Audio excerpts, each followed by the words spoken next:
Kalau ada orang menyakitimu, jangan berduka. Kalau ada tetangga, sahabat, kawan baik meninggalkanmu, jangan berduka lara.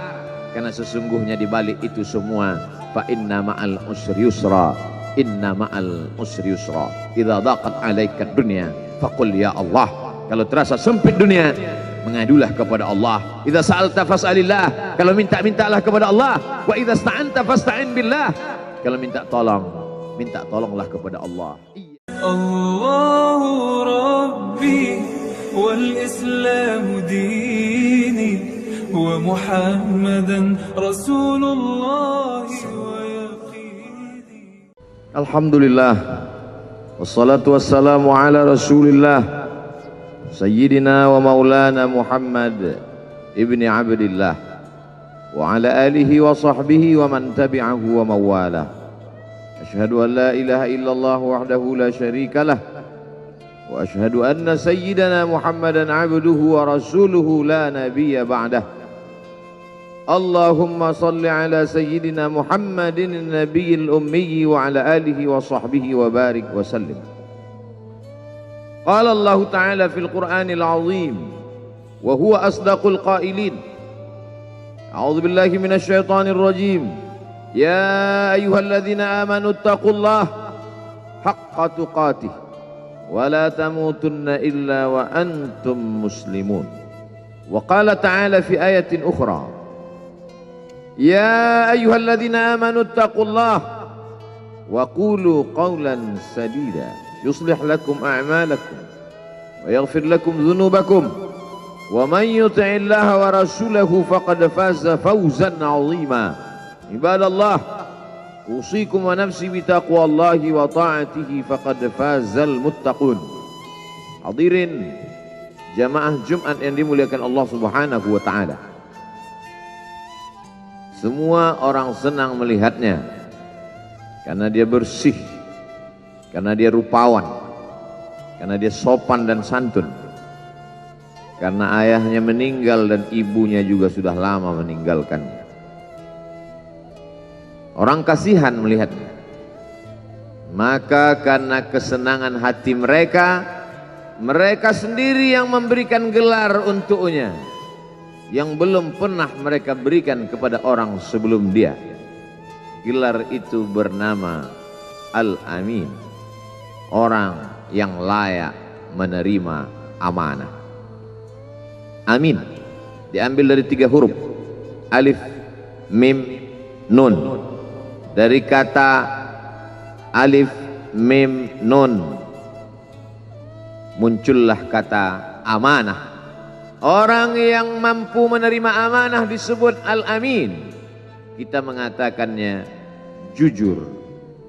Lawan daripada amanah adalah khianah, al-khain, pengkhianat. Dia tidak berkhianat. Dia adalah seorang yang mampu mengemban amanah dan terpercaya. Maka semua orang percaya kepada dia. Dari alif, mim, nun juga akar yang sama dengan iman. Akar kata yang sama dengan iman. Maka iman berarti percaya. Dia adalah orang yang dipercaya karena memang dia mampu mengemban amanah. Kapan kebencian itu datang? Kebencian itu datang ketika dia naik ke atas bukit Sofa dan dia berkata kepada semua penduduk Makkah, seandainya aku katakan di balik bukit Jabal Abi Qubais yang besar, gagah, perkasa, tinggi, menjulang ini ada pasukan musuh yang akan menyerang kita, apakah kalian percaya? Semua mereka berkata, shadaqnaka, kami percaya karena memang kami menggelar engkau orang yang dapat dipercaya. Seandainya aku katakan bahwa ada pasukan musuh yang akan meluluh lantakkan, menghantam, membunuh kita, apakah kalian percaya? Mereka menjawab, shadaqnaka, kami percaya. Seandainya aku katakan bahwa aku menerima wahyu dari Allah dan aku diperintahkan Allah untuk mengabarkan kepada kalian yang baik-baik akan masuk surga, yang jahat-jahat akan masuk neraka, percayakah kalian? Disitulah perlawanan datang. bukan dari orang lain, bukan dari musuh, bukan dari lawan. Perlawanan itu datang dari saudara kandung, dari ayah kandung yang masih ada hubungan darah. Tabban laka ya Muhammad alihadza jama'tana. Celakalah engkau Muhammad, apakah hanya untuk ini saja kau kumpulkan kami hari ini? Allah membelanya. Langsung Allah membelanya. Dia tidak membela dirinya, tapi Allah mengatakan tabbat yada abi lahabi wa tabba ma aghna anhu maluhu. Hartanya tak ada berguna. Wa ma kasab, hasil usahanya tak mendatangkan manfaat. Wa imra'atuhu hammalatal hatab, istrinya menjadi pembawa kayu bakar, simbol dari adu domba, kata-kata yang membuat menyakitkan hati yang dibawa oleh Ummu Jamil istri Abu Lahab untuk menyiksa, menjelekkan, membuli, menebarkan berita untuk membunuh karakter Sayyidina wa Maulana Muhammad sallallahu alaihi wasallam. Ini bukti kalau hari ini ada anak muda yang rupawan, yang dermawan, yang disenangi lingkungannya, tidak ada orang yang tersinggung, biasa, karena Nabi Muhammad SAW juga pernah mengalami hal itu.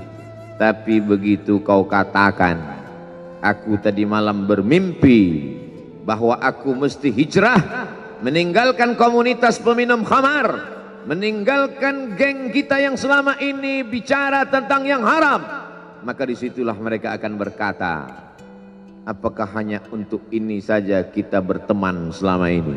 Mana persahabatan kita? Apa yang dialami pemuda-pemuda hijrah hari ini dialami oleh Rasulullah sallallahu alaihi wasallam 14 abad yang silam. Ketika kau berhasil bisnis, orang senang. Ketika kau berhasil membina rumah tangga, tidak ada orang yang tersakiti. Ketika anakmu lucu-lucu dan kau berada di tengah mereka, tidak terusik kepentingan mereka, tidak terganggu ekonomi mereka, engkau adalah sahabat, engkau adalah teman setia. Tetapi ketika kau tidak ikut kemauan manusia, disitulah engkau sedang melantik dirimu sendiri menjadi musuh. Maka Allah kuatkan hatimu. Wa in tuti' aktsara man fil ardi, kalau kau ikut kebanyakan orang di atas muka bumi, yudilluka an sabilillah, mereka hanya akan menyesatkan engkau dari jalan Allah subhanahu wa ta'ala. Tapi api itu tidak pernah padam. Kalau dia padam, maka berakhirlah dakwah Islam. Dia terus bergelora, dia terus menyala, dia terus membakar kemunafikan, membakar kemusyrikan, sampai akhirnya embargo pun tiba. Jangan ada yang mau bergabung dengan kelompok Muhammad sallallahu alaihi wasallam. Jangan ada yang mau berkirim makanan, jangan ada yang mau berdagang, jangan ada yang mau menjalin transaksi. Mereka ingin membunuh secara perlahan-lahan. Jangan beli produknya, jangan duduk bersamanya, jangan berteman dengan dia. Kenapa kamu mau berfoto dengan dia? Kenapa kamu mau bergambar dengan dia? Kenapa kamu masih mau mendengar ceramah dia? Adakah orang yang mengalami hal itu hari ini? Adakah ketakutan-ketakutan dari hamba Allah yang mengatakan Allahu Akbar, Allah Maha Besar, tapi takut ditinggalkan kawan, cemas ditinggalkan sahabat? Maka itu pernah terjadi pada kelompok Sayyidina wa Maulana Muhammad sallallahu alaihi wasallam. Kalau pembunuhan karakter tidak berhasil, maka ada yang lebih dahsyat daripada itu. Mereka tawarkan dunia beserta isinya. Wallahi, demi Allah wahai paman, demi Allah wahai Abu Talib, law wada'u syamsa fi yamini wal qamara fi yasari, andai mereka letakkan matahari di tangan kananku, bulan di tangan kiriku, ala an atruka hadzal amr, supaya aku tinggalkan dakwah ini, aku tidak akan meninggalkannya. Bujuk rayu mulai tiba. Itu terjadi pada diri Nabi Muhammad sallallahu alaihi wasallam. Kalau kau tidak mempan dimusuhi, kalau kau tidak mempan dirangkul, kau akan dipukul. Kalau kau tidak mempan dipukul, kau akan dirangkul. Berbagai macam cara, dari mulai yang paling keras sampai yang paling lembut. dari mulai yang paling lembut sampai yang paling keras, sampai akhirnya tempat bergantung itu hilang, lenyap, musnah. Ada dua tempat bergantung, saudara kandung ayah Abu Talib. Mereka tidak mengusiknya karena dia keponakan Abu Talib. Abu Talib anak Abdul Muttalib, Abdul Muttalib anak Hashim, Hashim anak Abdi Manaf, Abdi Manaf anak Qusay, Qusaylah pendiri Darun Nadwah. Mereka keturunan darah mulia dari Adnan. Adnan menerima tetesan darah dari Ismail. Ismail anak kandung Ibrahim alaihissalam. Jangan ganggu dia karena dia keponakan Abu Talib.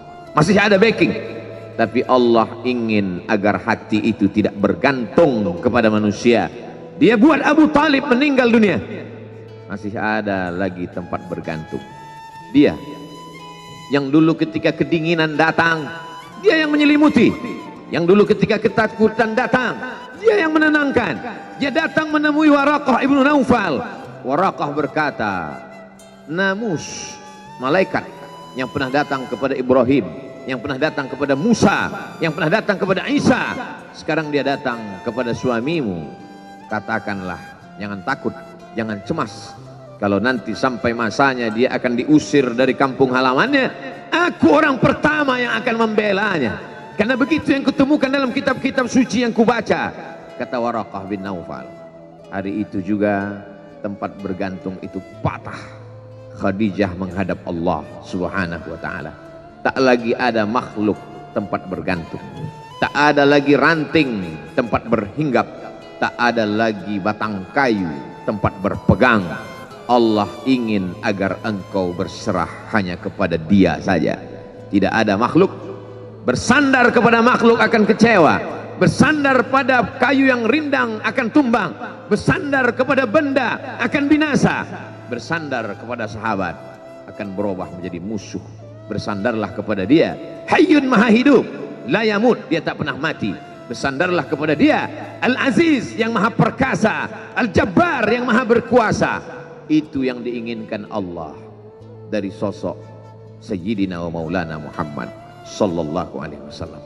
Dia pergi, sengaja dia pergi berjalan kaki, karena kalau dia pergi menunggang unta, mereka sudah mengintai, dia pasti lari, dia akan pergi ke tempat yang jauh.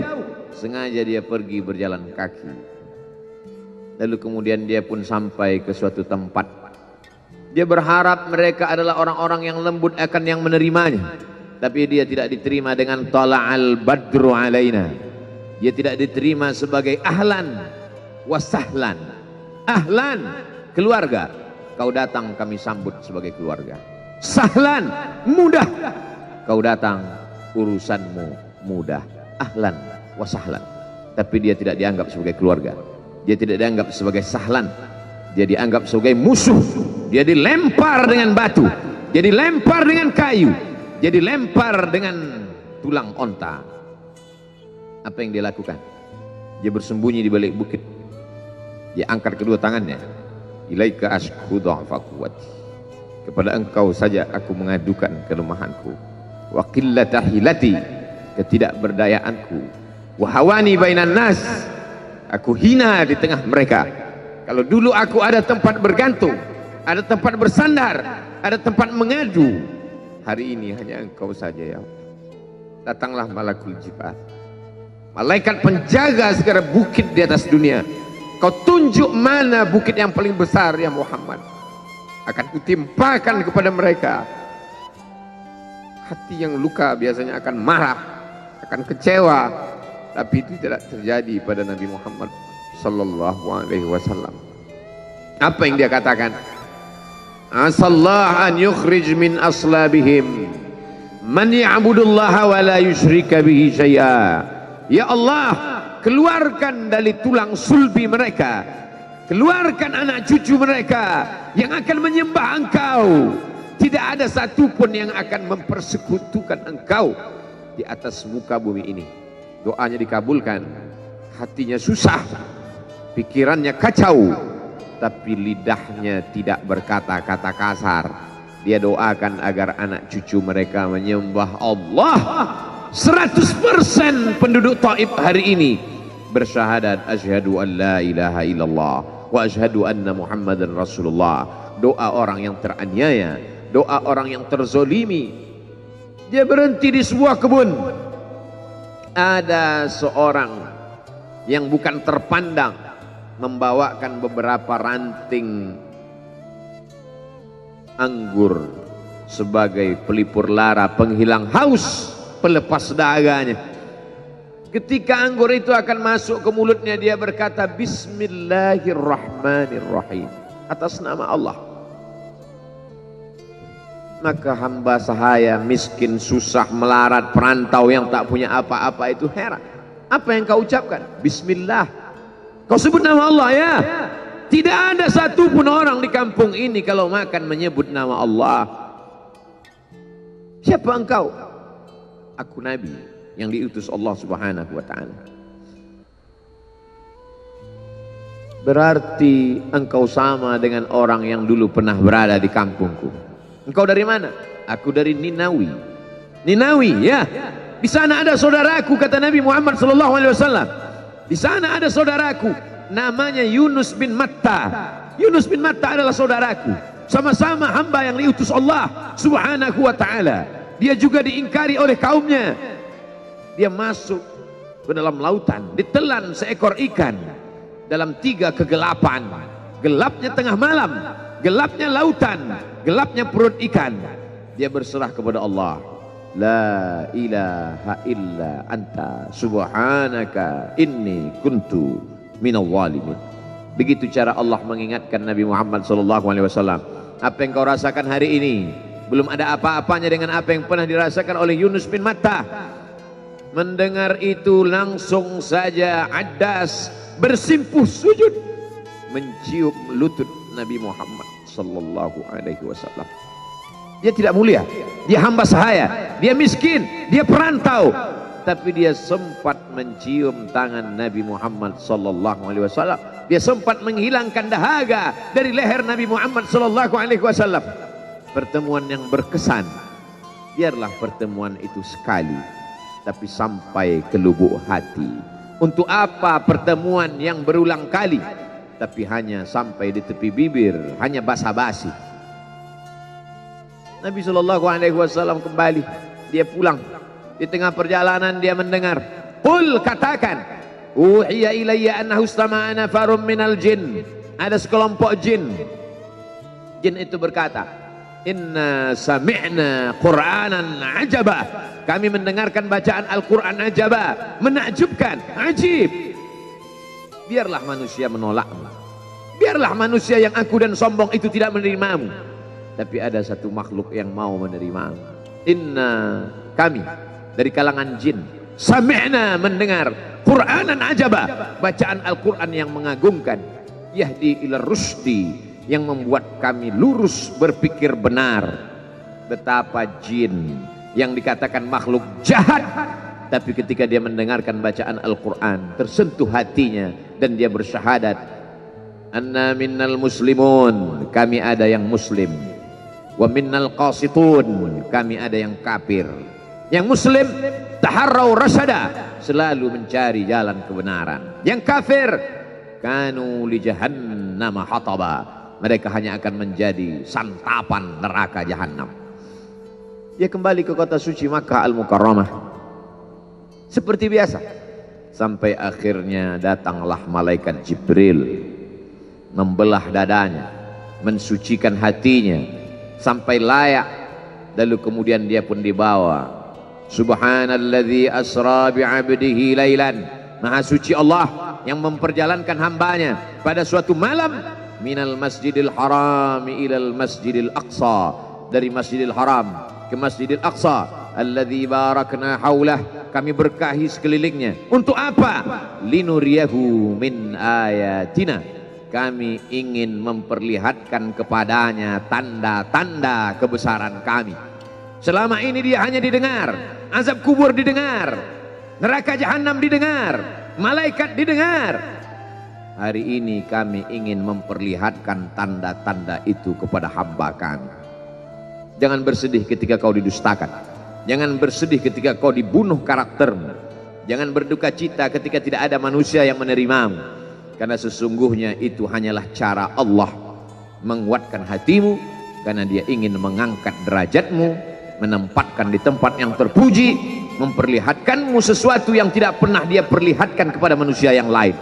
Dia buat hatimu hancur berkeping agar tidak lagi ada tempat makhluk dalam hatimu, yang ada hanya Allah semata.